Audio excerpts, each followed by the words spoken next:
welcome to Raindrop Works with Heather Van Wild. Today I'm planning on going over a document that I just found out last night was put out by Department of Homeland Security back in April, discussing the federal response in Portland to how they handled protests regarding Black Lives Matter over the summer, which those who are familiar with our work here know that it was incredibly dangerous and horrific, the likes of which I don't know the last time this town has seen. That being said, there were some things that came out of this document, as well as some very interesting things that I've seen. Time will tell what kind of impact that has going forward for dealing with accountability, but I thought we could go through this document together. It is a little bit long, it's 32 pages, but a lot of it is stuff that can be skimmed over, as it's a lot of, there's a lot of technical jargon and such that it doesn't really apply to most people. But that being said, here we have the report from the Department of Homeland Security's Office of Inspector General, or OIG, stating that DHS had authority to deploy federal law enforcement officers to protect federal buildings in Portland, Oregon, but should ensure better planning and execution in future cross-component activities. When they're talking about cross-component, they're talking about the fact that there was interactions between the Federal Protective Services, Department of Homeland Security, as well as Immigration and Customs Enforcement, which was collectively part of then President Trump's Operation Diligent Valor program, where he took responses to protests for racial equality and amplified the rhetoric due to some non-federally owned statues being taken down by various protesters. So we start off with the cover letter from Joseph Kafari, who is Dr. Joseph Kafari of the Inspector General's office, to the Secretary of Homeland Security, stating that the final report is titled, DHS had authority to deploy federal law enforcement officers to protect federal facilities in Portland, Oregon, but should ensure better planning and execution in future cross-component activities. They've incorporated the formal comments provided by the Secretary's office. The report contains 2 recommendations aimed at improving DHS's preparedness for protecting federal property. Your office concurred with both recommendations. Based on the information you provide in response to the draft report, we consider both recommendations open and resolved.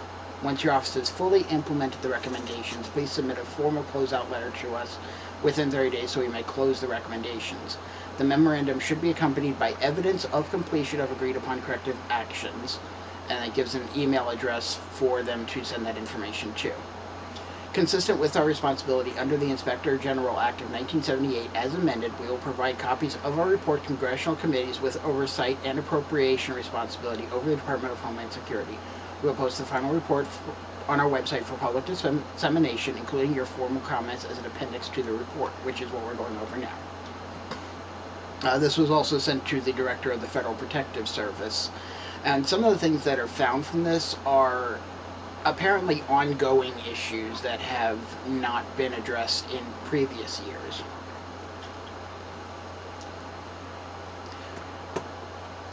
So they start off explaining that they did the inspection because beginning on May 29, 2020, the Federal Protective Service experienced challenges protecting federal property in Portland, Oregon. FPS requested assistance from DHS law enforcement officials. OIG's objective was to assess the authority, preparation, and activities of DHS law enforcement officers deployed to protect federal property. A lot of what happened was protests, because they started off focused around the Multnomah County Justice Center, which is right next door to the Hatfield Federal Courthouse. The the two properties ended up having a significant amount of overlap when it came to protests. And there was significant vandalism and damage to the federal courthouse property, which was Federal Protective Service's job to protect, and they were having difficulties doing that. At this time they did make 2 recommendations to improve preparedness for protecting federal property, which will be gone over later. To start off with what they found, under 40 U.S.C. United States Code 1315, Department of Homeland Security had the legal authority to designate and deploy DHS law enforcement officers from U.S. Customs and Border Protection, U.S. Immigration and Customs Enforcement, and United States Secret Service to help Federal Protective Services to protect federal facilities in Portland, Oregon. However, DHS was unprepared to effectively execute cross-component activities to protect federal facilities when component law enforcement officers first deployed on June 4, 2020. Specifically, not all officers completed required training, had the necessary equipment, and used consistent uniforms, devices, and operational tactics when responding to the events in Portland. Now, it's worth pointing out that component law enforcement officers first deployed on June 4th. It wasn't until almost a month afterwards that protests took on a particular focus with the federal property. So at that time, when things started, it was more of a defensive posture for them. Go on to say this occurred because DHS did not have a comprehensive strategy that addressed the potential for limited state and local law enforcement assistance, as well as cross-designation policies, processes, equipment, and training requirements. Without the necessary policies, training, and equipment, DHS will continue to face challenges securing federal facilities during periods of civil disturbance that could result in injury, death, and liability. Additionally, we previously reported concerns regarding DHS's delegation of authority and that the director of FPS did not properly identify DHS employees by name who could exercise authority under 40 U.S.C. 1315b1. DHS response was that they concurred with the recommendations. And we go into, there is a significant table of contents here about the background, the results of the inspection, the recommendations and such, as well as a number of abbreviations that they'll use going forward. So the background, and this is more of the, in the beginning, this is the background to the legal structure of how they're operating in this instance. Pursuant to 40 United States Code 1315, Department of Homeland Security is the primary federal agency responsible for the protection of buildings, grounds, and property owned, occupied, or secured by the federal government. Within DHS, the mission of the Federal Protective Service is to protect federal facilities and their occupants. FPS has broad authorities and jurisdiction to prevent, investigate, mitigate, and defeat threats to facilities and the people who work within or visit these facilities. FPS currently employs over 1,300 law enforcement officers, security specialists, special agents, and mission support staff across more than 9,500 facilities nationwide. When we're talking about federal facilities, in the area where we are talking about, there is the federal courthouse. Across the street, or next door to it, is the Multnomah County Justice Center, which is one of the county jails. On the other side of the Justice Center is another federal building with a park that is on the other side of the street there. So in a 2x3 block area, 3 of the blocks are federal property and 3 are city property. One of the things that was a point of contention was the amount of time that federal officers were spending on city property dispersing protesters. And that is something that is not brought up in this, but it has been discussed in various legal cases that are ongoing right now. Continuing, FPS conducts facility security assessments for assigned facilities across the country. Each FSA, Facility Security Assessment, rates risk to facilities based on factors including mission criticality, symbolism, facility population and size, and threat to tenant agencies. These assessments seek to provide real-time decisional advantages such as warning of potential threats and providing insight into current events, situational awareness, and updates on specific topics. According to Federal Protective Service, it would not be able to accomplish its mission without strong partnerships with other federal, state, and local law enforcement agencies. FPS works with its partners to provide security during critical incidents and demonstrations to protect protesters, the federal employees, and property. FPS establishes memorandums of understanding and memorandums of agreement with state and local law enforcement organizations to coordinate law enforcement activities, including the protection of federal property and persons. The memorandums are mutual agreements between FPS, state, and local jurisdictions that describe law enforcement responsibilities, but are non-binding and do not require state and local law enforcement to assist FPS.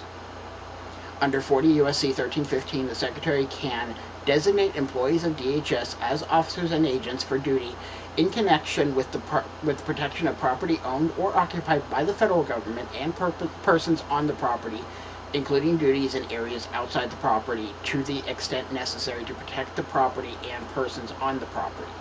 This practice is commonly referred to as cross-designation. In 2005, the United States Attorney General approved the guidelines for the exercise of law enforcement authorities by DHS law enforcement officers and agents under 40 U.S.C. 1315. The guidelines require officers to complete basic law enforcement or criminal investigator training prior to exercising these authorities. Officers must also complete periodic refresher training. And then they reference a document from 2005 about those guidelines. Since 2015, DHS has used its authority 5 times under 40 U.S.C. 1315 to designate component law enforcement personnel to protect federal property and the safety of persons on the property.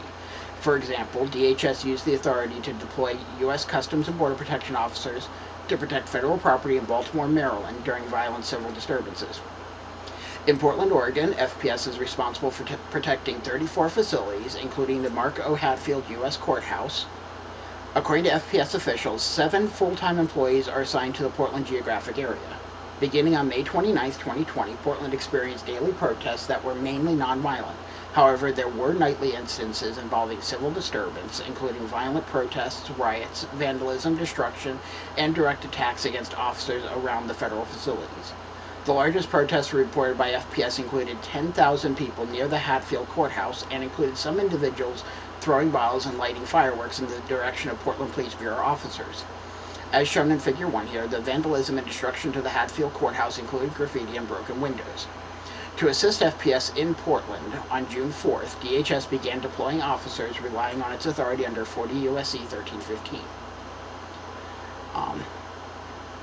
Portland has experienced great disturbance in the past. In June 2018, a U.S. Immigration and Customs Enforcement facility in Portland was closed due to an occupation by protesters who surrounded the facility and prevented government operations and free movement of federal employees.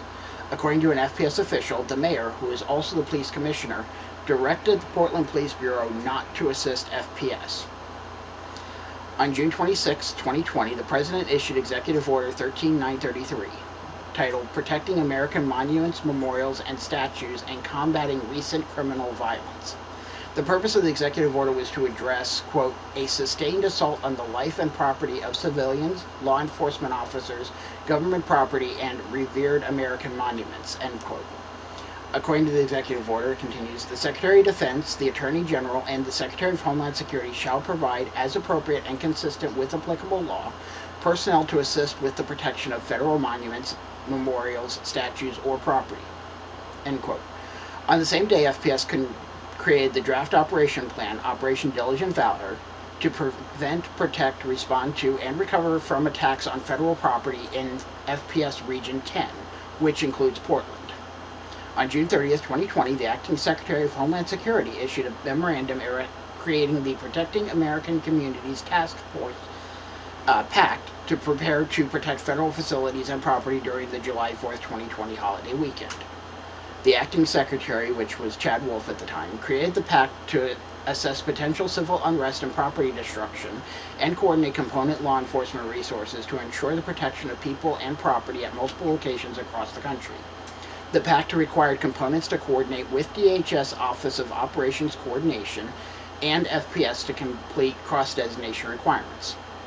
The acting secretary's memorandum assigned OPS as the departmental lead for information sharing, reporting, and cross-coordination responsibilities, and FPS to continue to serve as the departmental lead for protection of federal facilities and property. OPS's mission is to coordinate and integrate operations to support the defendant. OPS's goals include being the primary integrator of operations and decision support to the department and advancing coordination capabilities in support of integrated department operations during both steady state, which is day-to-day operations, and crisis situations. Following the July 4th, 2020 holiday weekend, civil disturbance continued in Portland. FPS officials stated that prior to the civil disturbance in 2020, there was a good working relationship with the Portland Police Bureau. However, on July 22, 2020, Portland City Council voted to cease cooperation between the Portland Police Bureau and federal law enforcement. The Portland City Council viewed federal operations in Portland as an, quote, unprecedented and unconstitutional abuse of power, end quote, by the federal government. According to the Portland City Council resolution, quote, the Portland Police Bureau shall not provide, request, or willingly receive operational support from any agent or employee representing or constituting part of deployment under executive order from the President, be they from Department of Homeland Security, the U.S. Marshal Service, the Federal Protective Service, U.S. Customs and Border Protection, or any other service, end quote. The resolution also stated that, quote, any member of the Portland Police Bureau who provides, requests, or willingly receives operational support from militarized federal forces will be subject to discipline for violating the policies of the elected city council. On July 30th, 2020, Oregon State Police personnel were sent to Portland to assist DHS with protecting federal property. On August 13th, 2020, it was reported that the Oregon State Police withdrew their assistance to DHS in Portland as a result of a lack of prosecutions in the Multnomah County District Attorney's Office. They then fast forward to November in preparation of the election. The National Guard was activated on November 4th, 2020. According to FPS officials, civil disturbances in Portland occurred as recently as February 5th, 2021, when a group of protesters attempted to prevent an FPS contractor from leaving a federal facility and threw projectiles at FPS officers. And they do provide a timeline for the civil disturbance in Portland, which is fairly basic. It starts off May 29th, 2020. Riots began in Portland after the first attack occurred at the Hatfield Courthouse. Also, rioters set fires near the Hatfield Courthouse. June 3rd, 2020, FPS director seeks first consent of DHS components to cross-designate personnel for assistance. June 4th, the next day, first deployment of DHS personnel to Portland. Fast forward to June 26th, 2020, the President issued Executive Order 13933, stated Secretary of Homeland Security shall provide as appropriate and consistent with applicable law personnel to assist with the protection of federal monuments, memorials, statues, or property. And this is when Operation Diligent Valor was created. July 22nd was when Portland City Council voted to end Portland Police cooperation. Then they mentioned the National Guard deployment on November 4th, and the civil disturbances continue on February 5th. Between June 4th and August 31st, 2020, 755 DHS officers participated in Operation Diligent Valor at various times. Officers deployed to Portland, including those from Special Response Teams, Special Operations Group, Rapid Protection Forces, and other officers from Federal Protective Services, Customs and Border Patrol, Immigration and Customs Enforcement, and United States Secret Service, as described in Table 1 below. From May 29th through August 31st, DHS officers made 62 arrests, while local police declared 25 riots and made 682 arrests. According to FPS officials, damage to the Hatfield Courthouse caused by civil disturbance was approximately $1.6 million. The estimated cost of Operation Diligent Valor as of August 31st was $12.3 million. So yeah, they spent $12.3 million to mitigate damage that also cost an additional $1.6 million, according to their estimates.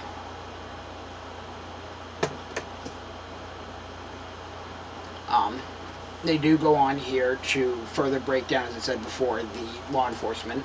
From Federal Protective Services, They had their Rapid Protection Force, which is a team of personnel who are trained and supported to bring enhanced capabilities to situations including terrorist threats, critical incidences, special events, national disasters, and surge operations, comprised of inspectors and special agents. And then the Federal Protection Officers, which are law enforcement officers and trained security experts who provide security assessments, inspections, and oversight for contract guards and respond to crimes in progress, composed of inspectors and special agents. Federal Protective Service had a total of 179 people involved. From CPB, we had the actual Border Patrol provides immediate response capability to emergent and high-risk incidences requiring specialized skills and tactics, which are composed of border agents. And there were 337 of those involved, as well as the Office of Field Operations Special Response Team. They handle interdicting threats, develop and deploy advanced tactics and training, and tests and evaluates new technology and equipment. There were 70 members of that unit. From ICE, we had the Enforcement and Removal Operations Special Response Team, who conducts high-risk enforcement actions and other specialized duties or activities as authorized in furtherance of ICE's immigration enforcement and public safety missions within the scope of ICE authorities, and they are composed of enforcement officers, which we had 85 of them. We had Homeland Security's Investigation Special Response Team, who conducts high-risk enforcement operation and other specialized duties within the scope of its training and capabilities, which was an additional 82 special agents, and then 2 Secret Service agents that were assigned from the Portland Resident Office. The Secret Service agents, they only conducted limited investigative procedures and did not engage with the public. As we continue, throughout Operation Diligent Valor, the media reported concerns regarding DHS officers in Portland, such as DHS's authority to deploy federal officers to Portland, uniforms, cell phone surveillance, and the use of less lethal devices. Our objective in this report was to assess the authority, preparation, and activities of DHS officers deployed to protect federal property. So that's the background. They basically, they've laid out who was there, from where, and why they were there. And now we're going to go into some of the more nitty-gritty about this. With the results of the inspection, under 40 U.S.C. 1315, DHS had the legal authority to designate and deploy DHS law enforcement officers from Border Patrol, ICE, and Secret Service to help Federal Protective Services to protect federal facilities in Portland, Oregon. However, DHS was unprepared to effectively execute cross-component activities to protect federal facilities when component law enforcement officers first deployed on June 4th. Specifically, not all officers completed required training, had the necessary equipment, and used consistent uniforms, devices, and operational tactics while responding to the events in Portland.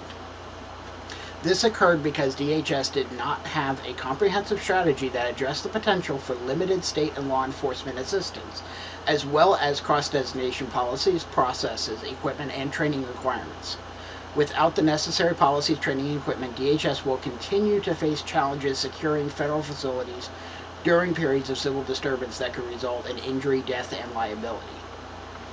Essentially, they're trying to say that the reason why they had so much trouble operating was because they didn't expect non-federal law enforcement to pull out and say, no, we're not going to help you do this. And go on. Under 40 U.S.C. 1315, Secretary of Homeland Security has the authority to designate employees of DHS as officers for duty in connection with the protection of federal property in Portland. This authority extends to persons on the property, including duty areas outside the property, to the extent necessary to protect the property and persons on the property. According to 40 U.S.C., designated officers have the authority to enforce federal laws and regulations for the protection of persons and property, carry firearms, make arrests without a warrant for any offense against the United States committed in the presence of the officer or agent, or for any felony cognizable under the laws of the United States if the officer or agent has reasonable grounds to believe that the person to be arrested has committed or is committing a felony, as well as serving warrants and subpoenas issued under the authority of the United States, conduct investigations on and off the property in question of offenses that may have been committed against property owned or occupied by the federal government or persons on the property, and to carry out activities for the promotion of Homeland Security as the Secretary may prescribe. Between June 4th and August 31st, DHS repositioned and deployed 755 officers at various times from Federal Protective Service, Customs and Border Protection, Immigration Customs Enforcement, and Secret Service to assist FPS with protecting the federal facilities in Portland, Oregon. In our review of 63 officer training records, we found officers met basic law enforcement training requirements as outlined in Attorney General guidelines regarding 40 U.S.C. 1315. Although DHS had the authority and met the Attorney General training guidelines, we previously reported and made 2 recommendations regarding the Director of FPS's authority to designate DHS employees under 40 U.S.C. 1315 and proper, by name designation of any DHS employees authorized to exercise authority under 40 U.S.C. 1315 to protect federal property and persons on that property. DHS did not concur with the recommendations. Without properly identifying individuals, DHS saw risks law enforcement officers acting outside the scope of their authority. See Appendix D for previously reported recommendations and status. So it does seem that there was issues that were documented about lack of proper identification, and we'll try to remember to come back to that later when we get to the appendices. They did also mention not all DHS officers were properly and consistently trained. Before they could execute their authority, the Director of FPS required officers to receive a legal briefing on pertinent authorities and jurisdiction, including criminal statutory provisions enforceable on federal property. FPS used a cross-designation roster to identify which officers completed the legal training. We compared their August 7th cross-designation roster of 4,574 trained officers to the 222 officers deployed to Portland as of that date. We determined 36 of the 222 officers did not appear on the cross-designation training roster prior to their deployment to Portland. That's over 10%, almost 15% of the officers that were deployed were improperly trained.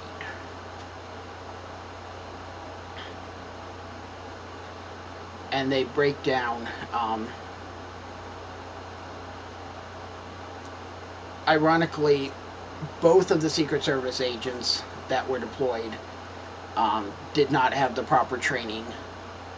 And I don't know if the fact that they didn't interact with the public may have mitigated that. But between Border Patrol and ICE, it seemed about the same percentage of people were improperly trained for this.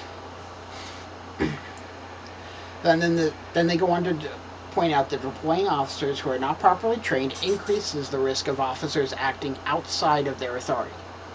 Officers who used force in Portland without evidence of cross-designation training presented an even greater risk of liability to DHS. In fact, 14 of the 36 officers for whom we found no evidence of cross-designation training used less lethal devices or munitions against a person while deployed in Portland. During our inspection, FPS took steps to improve the training process by issuing officers a memorandum after successful completion of cross-designation training and designating individuals by name. We acknowledge this improvement, but issuing a memorandum after training is completed does not address the lack of a coordination process to ensure only trained individuals are deployed. We also determined that not all officers were properly trained to respond to riots and to conduct crowd control operations. DHS law enforcement operations in Portland were mainly focused on riot and crowd control activities. However, only 7 of 63 officers we reviewed received riot and crowd control training. That's just over 10%. Although this type of training is not required to execute 1315 authority, FPS officials from the Office of Training and Professional Development issued a memorandum stating that, quote, DHS component law enforcement officers cleared for cross-designation can only provide support consistent with their current law enforcement skill sets and equipment. In other words, if you weren't trained for crowd control as part of your normal job, you can't do that here, or you're not supposed to. And for almost 90% of the officers that they checked records on, that's exactly what happened. Additionally, in survey responses and interviews with deployed officers, many identified a need for additional training in these areas. Even the officers knew they didn't have the proper tools when they were sent in. Some officers questioned their involvement in the operation due to a lack of riot and crowd control training. A lack of training in these areas may increase the risk of injuries to officers and the public. In addition to a lack of training, we determined components had inconsistent annual recertification training requirements for less lethal devices. DHS officers are permitted to use less lethal devices to control subjects in the course of their official duties as authorized by law. DHS officers in Portland use less lethal weapons, such as compressed air launchers, 40mm munition launchers, and pepper ball launchers to help control crowds. And they provide pictures of the FN-303 compressed air launcher, their 40mm munitions launcher, and the pepper ball launchers that they use by DHS officers in Portland here. According to the components use of force policies, officers are required to complete an initial certification for each device issued. All 63 officers we reviewed accomplished the less lethal device training certification. So they were initially trained on how to use their weapons properly. However, annual certification training requirements varied across the components and operational directorates. For example, FPS and CPB policies require annual recertification on specific less lethal devices, such as the FN-303 and pepper ball launching systems, while ICE does not require recertification for devices used by its enforcement and removal operations and Homeland Security Investigation Special Response Team, or SRT.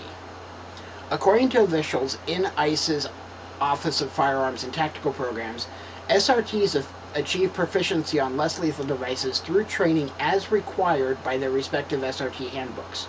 For instance, the ICE Enforcement and Removal Operations SRT handbook requires 7 hours of annual training on broad categories of less lethal devices, such as diversionary devices, chemical munitions, and specialty impact munitions. The ICE Homeland Security Investigations SRT handbook requires 8 hours of general training per month. Having a consistent DHS less lethal training policy may ensure a more effective approach in cross-component operations in the future. We previously reported DHS's training inconsistencies for less lethal devices in OIG report. DHS lacks oversight of component use of force. And I did take a look at this document. This was from January 2017. And this was a national issue back then. This wasn't anything directly related to Portland. So again, this was a report that was issued in January 2017. As of January 2021, 4 years later, DHS has yet to address our recommendations to establish a formal entity to oversee component use of force activities, including establishing consistent requirements for less lethal training.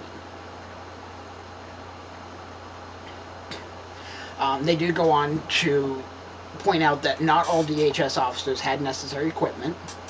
They did not have the necessary equipment to protect themselves during riots and violent protests in Portland.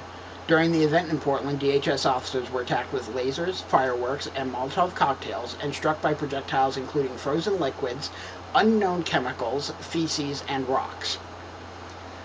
They then show a picture of green lasers being used on various law enforcement officers. FPS's standardized operational planning process includes a checklist of equipment for critical incidences and special events, such as riot gear, riot baton, crowd control shield, and certain less lethal devices. However, some officers did not have shin guards, face shields, and protective eyewear when responding to the events in Portland.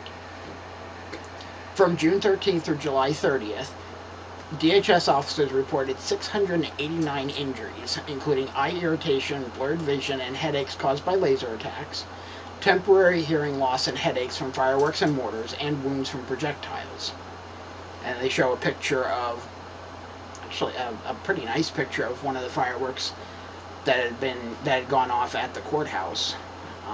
They state these are sourced from Federal Protective Service. I'm not sure where they would have gotten those from, but other officers said there were not enough less lethal devices and munitions to respond effectively, which those of us who remember the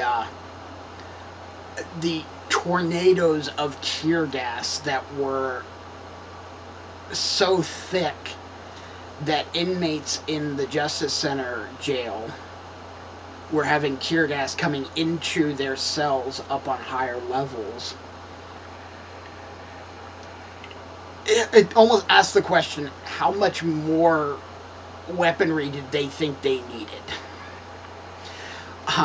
Finally, officers also reported problems with radio communication, such as the inability to communicate with DHS officers from other components. Because of the communications issues in Portland, FPS requested 100 additional radios. Despite identified equipment issues, many DHS officers stated that efforts to protect the facilities were effective. So in other words, their equipment, they had their own frequencies they were using for talking within their own units, but when it was time to work with different units, their equipment wasn't set up for it, and they had to scramble on that. FPS identified similar equipment issues in an after-action report from operations in Portland in 2018. The report found that officers did not have appropriate riot control equipment and experienced inter-agency communication problems during the operation. Additionally, a senior FPS official noted that since DHS was established, it has not made progress towards improving interoperable communications during emergencies. In November 2012, we issued DHS's oversight of interoperable communications, concluding that DHS did not ensure components had interoperable communication, including the ability to access and communicate over a common channel. Again, these are issues that have been going on for almost 20 years since DHS was first formed. As of November 25, 2020, 152 days after the operation began, Federal Protective Service has not completed an after-action report for Operation Diligent Valor to identify and address ongoing issues in Portland.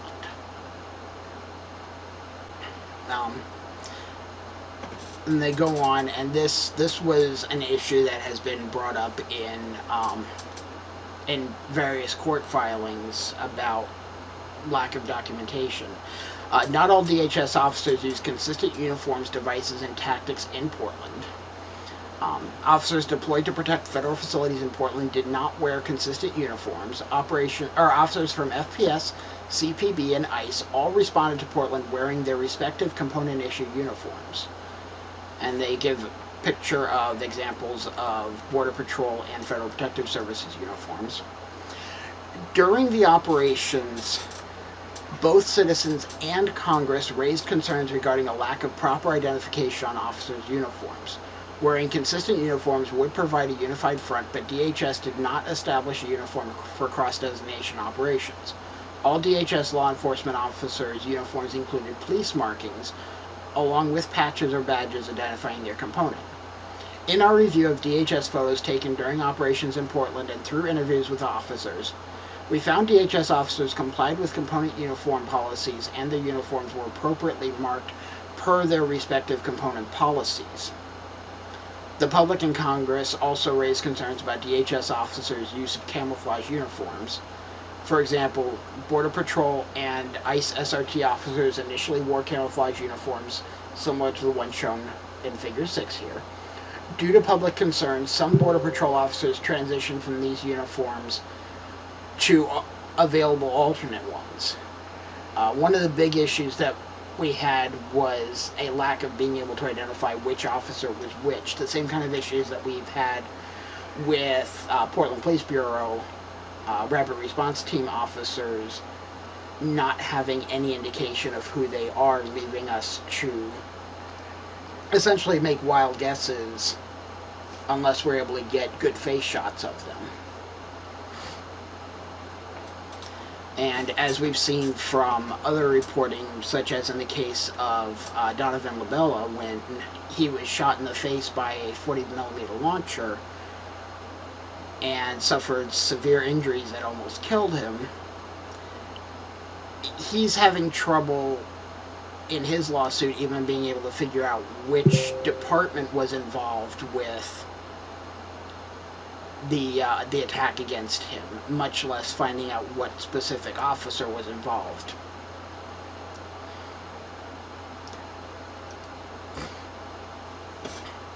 And they move on. In addition, although FPS served as the DHS lead for the protection of federal facilities in Portland, CPB and ICE used a variety of less lethal devices unavailable to Federal Protective Services. For example, ICE and CPB used the 40mm munitions launcher, which FPS does not have.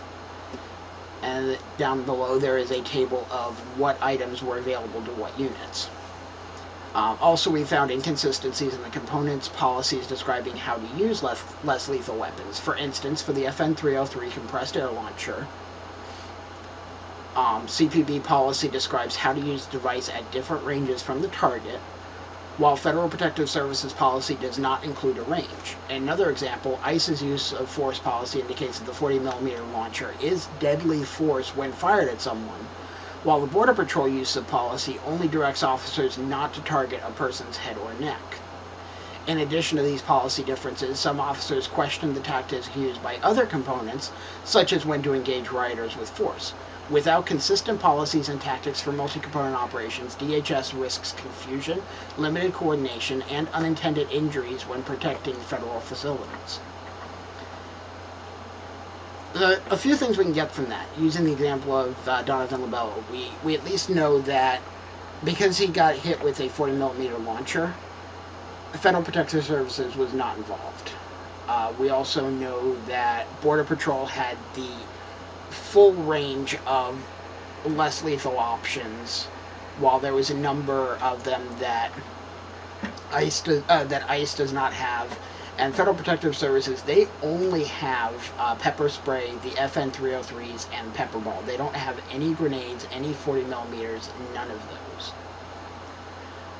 The difference in tactics and when weapon usage is authorized in certain circumstances, that is a huge issue. And those are questions that are brought up any time these weapons are used. Another thing that I have not seen addressed in this when I did my first read-through was any of our concerns about expired munitions, which we have had significant evidence of, as documented by Dr. Simonis and other researchers that have been out in the field. Moving on, do state that DHS and FPS did not have an established cross-component strategy to ensure effective operations. They were unprepared to execute cross-component activities in Portland, specifically did not have a written plan, policy, or process to ensure a coordinated multi-component response to civil disturbance at federal facilities. Although FPS had an internal operation plan, the department did not have any cross-designation strategies or plans in place to help components properly prepared to execute Code 1315 to protect federal property. Through the PAC, the acting secretary assigned responsibilities for components to coordinate with OPS and FPS, but did not assign a component or office to develop a written strategy. Such a plan, policy, or process would ensure officers were properly and consistently trained prior to being deployed to assist FPS on cross-designation, riot and crowd control, and less lethal device use, have the necessary equipment to respond effectively to riots and violent protests, including protective equipment and interoperable communications, and use consistent uniforms, devices, and tactics. FPS Region 10 drafted an operation plan which included the event description, purpose, and concept of the operation, risk summary, requested personnel, needed supplies and equipment, personnel reporting requirements, and coordination with outside agencies. However, FPS's operation plan only described the type of equipment, tactics, and use of force policies for FPS officers, and did not include a strategy for leading a consistent and united multi-component response. Also, FPS did not create a strategy or contingency plan to address the anticipated threats of civil disturbance to federal properties in Portland and the potential for limited state and local law enforcement support.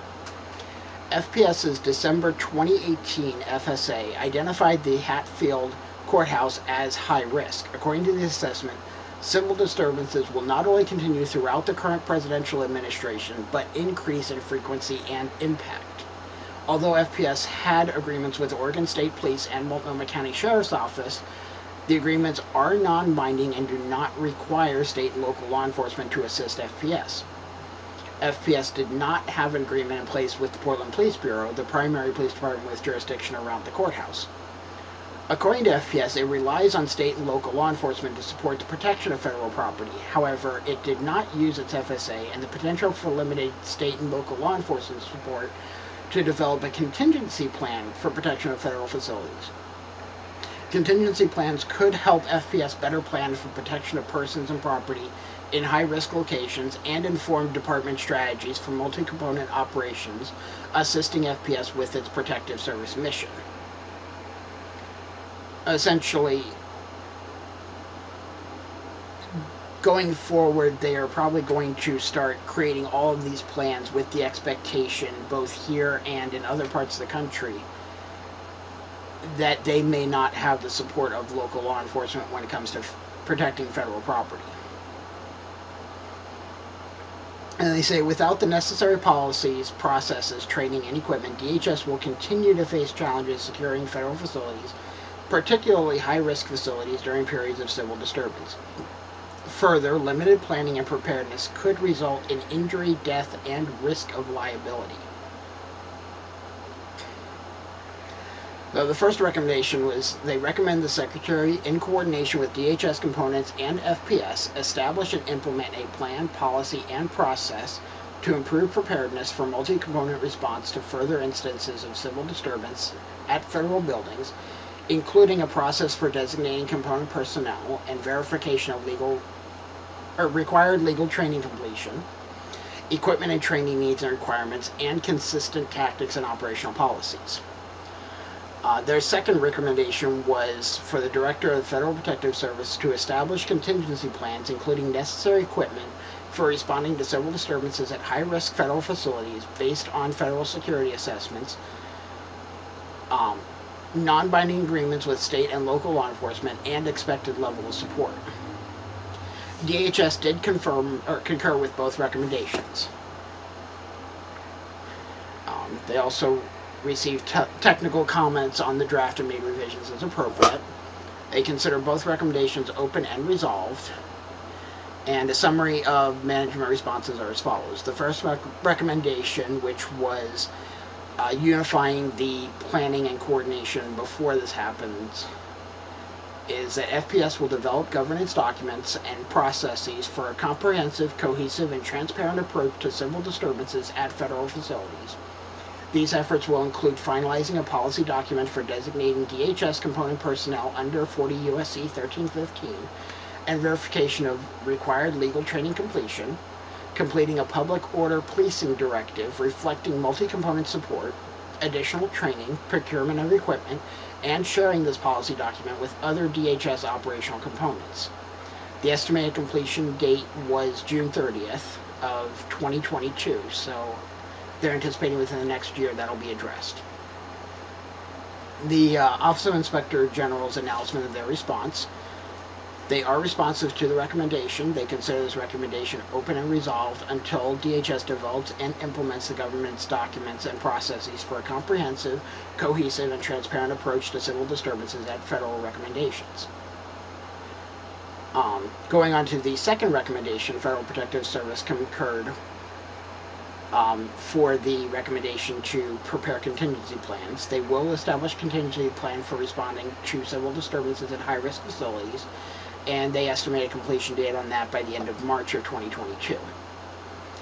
Again, the OIG office states that the actions are responsive to the recommendation, and they consider it open and resolved until FPS establishes a contingency plan for responding to civil disturbances at high-risk federal facilities. They then go on to Appendix A is the objective, scope, and methodology, which basically goes into how they gathered the information they used to reach their decisions. They said that they reviewed relevant authorities and applicable policies, interviewed officials from FPS headquarters, from Region 10, the DHS Office of Operations Coordination, Border Patrol Office of Field Operations, CPB Border Patrol, Air and Marine Operations, ICE Homeland Security Investigations, and ICE Enforcement and Removal Operations. They interviewed 19 officers deployed to Portland, administered a survey of 354 officers deployed to Portland, and received 35 responses. So they sent out a survey to a significant portion of the officers deployed, only got 10 of them back. Based on the limited number of survey responses, we used the information gathered only to supplement and corroborate other inspection procedures. We also interviewed officials from the Marshal Service stationed at the Hatfield Courthouse in Portland, Oregon, and additionally revisited the Federal Protective Services training facility in Alexandria, Virginia. They reviewed tactics, photos, limited selection of injury, intelligence, and use of force reports applicable to operations in Portland. Also reviewed DHS coordination and memorandums of understanding and agreements associated with protection of federal property. The special agents deployed from Secret Service conducted limited investigations and did not engage with the public. Therefore, they did not include them in review of uniform policies and injury reports. They did confirm they reviewed a limited selection of training records for officers deployed.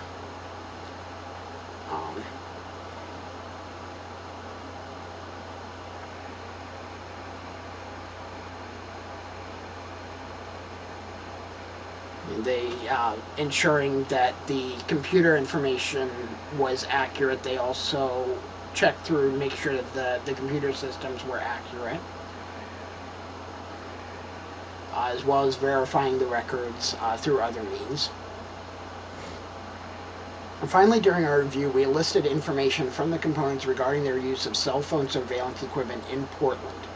The components reported that no equipment was deployed to obtain cell phone information or locations during operations in Portland.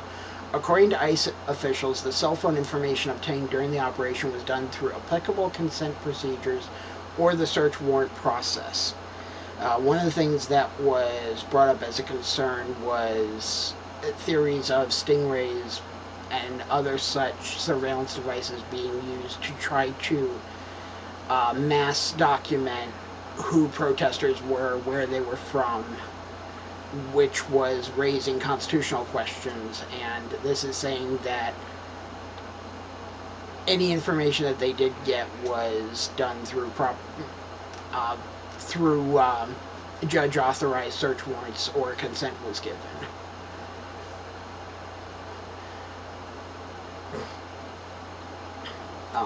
Then we go on, and there is, in Appendix B, there is the letter from DHS with the comments about the draft report that was sent,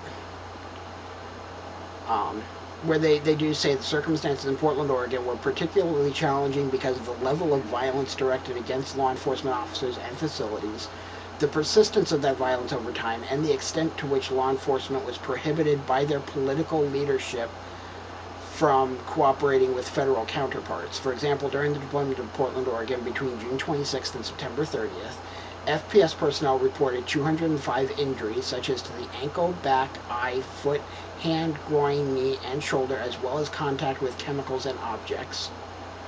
Furthermore, DHS and other law enforcement officers were attacked with Molotov cocktails and other incendiaries.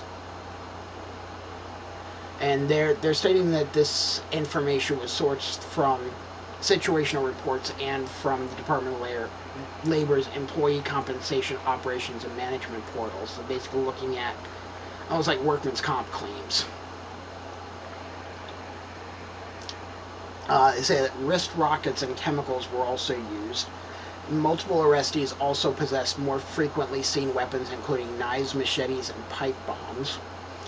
Protester tactics, techniques, and procedures infrequently seen by law enforcement officers were also often introduced in Portland.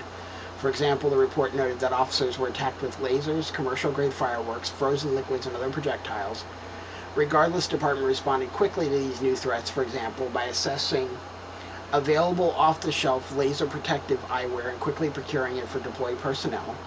DHS components have also since continued research to identify better personal protective equipment, and FPS initiated delivery of laser protective gas mask inserts to provide eye protection when officers are wearing their masks without compromising respiratory protection. So in other words, in the future, you expect to start seeing at least the federal officers having better protection against the use of laser pointers. Another example of novel tactics was the use of unmanned aircraft systems that repeatedly threatened public safety due to unsafe flight operations and which conducted illegal intelligence, surveillance, and reconnaissance activities. It appears they're saying that there were use of drones by people in the crowd, and that's something I haven't heard about, so I don't have any more details about that. The department carried out successful counter-UAS operations that responded effectively to this emerging threat. Over the course of one 120-day period, there were 1,784 UAS flights in violation of the FAA's temporary flight restrictions, which there was for a significant period of time. Most of the downtown area was a no-fly zone when it comes to drones. They say there were 5 custodial arrests for violation of Title 49 USC 46307, violation of national defense airspace. They said they are committed to improving its public order policing capability.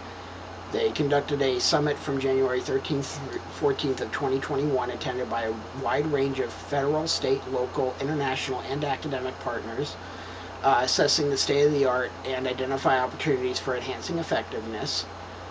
They are now developing a doctrine specific to FPS public order policing, which will drive policy training and equipment selection for FPS, and will be shared with other operational components for situational awareness. So there's a lot more information there about what the Federal Protective Service is planning to do going forward.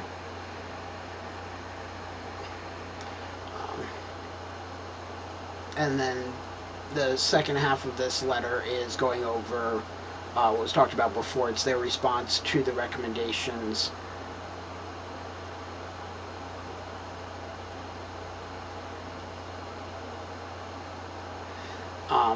We do also have here Appendix C is photos and descriptions of the various less lethal devices and what units were deploying them, which is more of just reference at this point.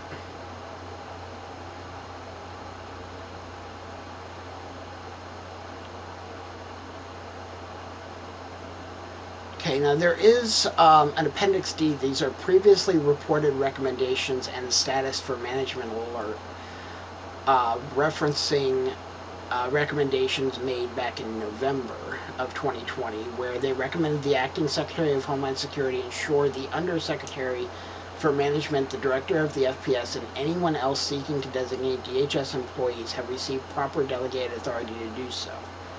DHS did not concur with the recommendation. DHS states that it has consistently maintained its legal position in relative legal proceedings, that Mr.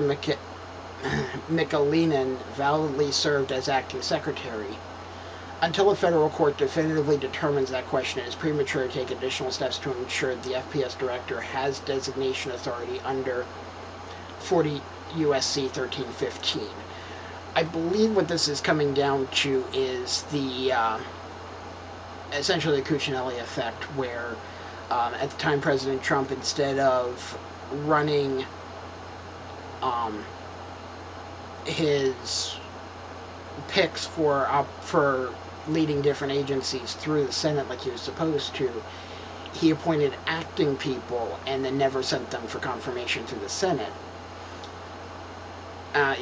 According to the way the law is set up, he's only supposed to be able to do that for a certain amount of time.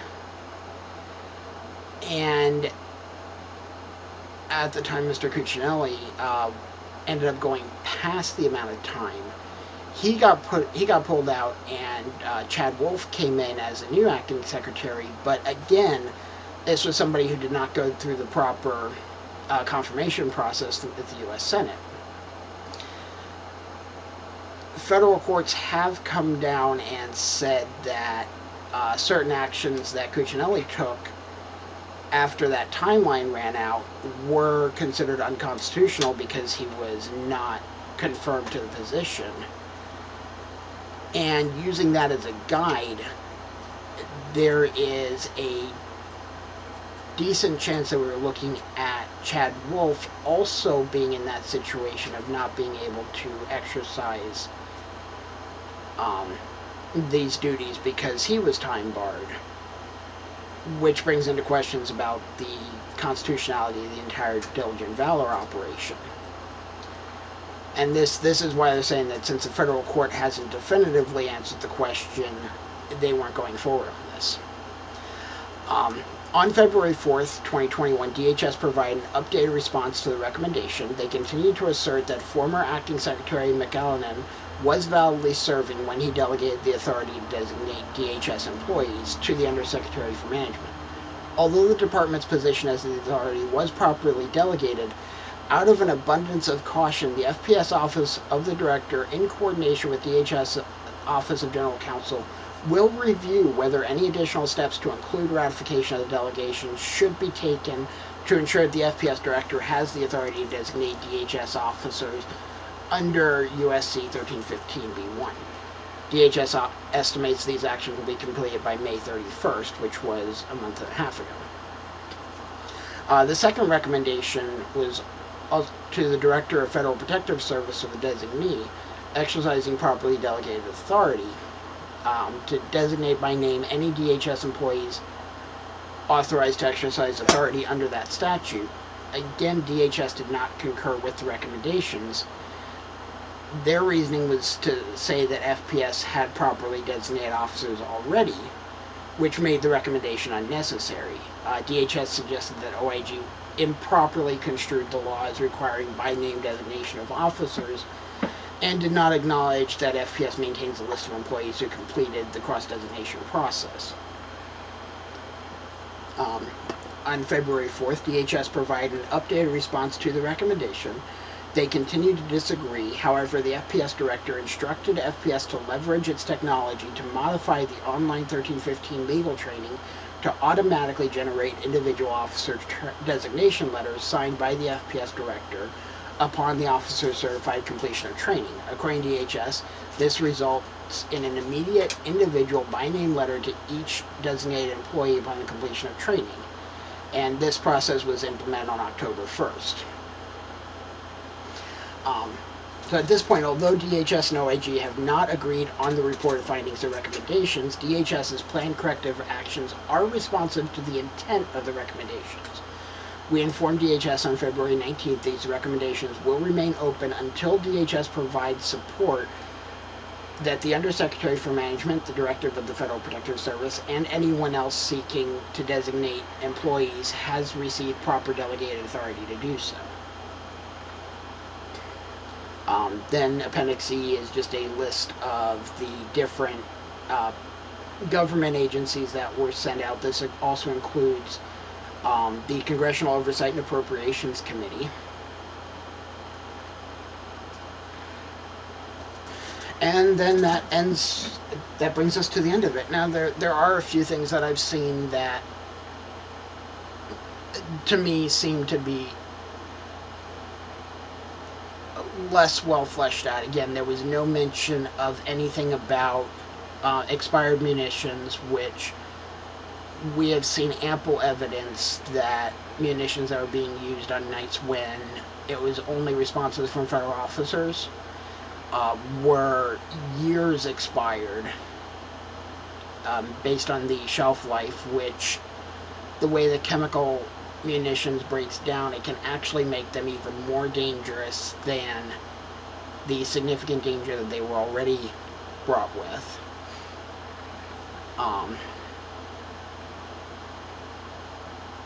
we still don't seem to have anything that will help to identify individual officers when there are cases where they act outside the scope of their duties, such as the potential incidences around Donovan Labella being shot in the face with what would have generally been considered lethal force. 40 millimeter canisters are large, fairly high velocity projectiles, and it hit them right in the middle of the face.